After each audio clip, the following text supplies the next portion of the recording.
থেকে হালাল রুজিটা খেতে হবে। হালাল রুজিটা খেলে তুমি বাধা করতে গিয়ে আল্লাহ দরবারে কবুল হবে না। আর সাধ্য মতো পরেশগাড়ি আমরা জানি, এর বাড়ি খাবো না, ওর বাড়ি খাবো না, এই যে পরেশগাড়ি নয়।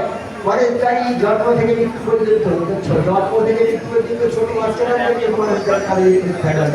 জ্ঞান হবে তখন থেকে পরেশগাড়ি। অর্থাৎ মানুষের সঙ্গে ভালো ব্যবহার করতে হবে, মানুষের সঙ্গে ভালো ব্যবহার করতে হবে, মানুষকে খারাপ কথা বলা যাবে না, চুরি করা যাবে না,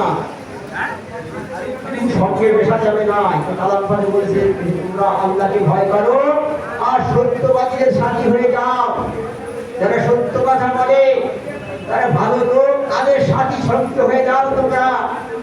তুমি একজন বড় ডাক্তার, এমবিবিএস পাস করেছো, কিন্তু তুমি বেশো একটা সাধারণ গ্রামের ছেলেদের সঙ্গে গিয়ে সেখানে যাও, প্রতিদিন বসো, গ্রামে সেখানে প্র্যাকটিস করে বসো।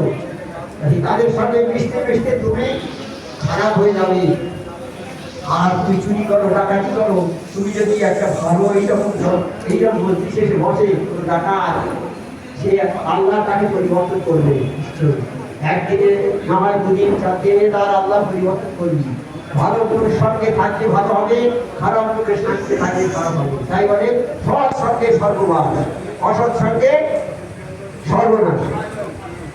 কালাম ভাই আল্লাহ বলছে ভালো লোকের সঙ্গে মেশো, ভালো লোকের কাছে থাকো, ভালো লোকের সঙ্গে ব্যবসা করো। সেই ভালো লোক কারা? নবীর পর সাহাবারা, সাহাবারা তাবে তাবিঈনরা, সাহাবার পর তাবিঈনরা, তারপর তাবিঈনরা, তারপরে কামেল ওলি আল্লাহরা। এরাই হচ্ছে সেই সত্যবাদী।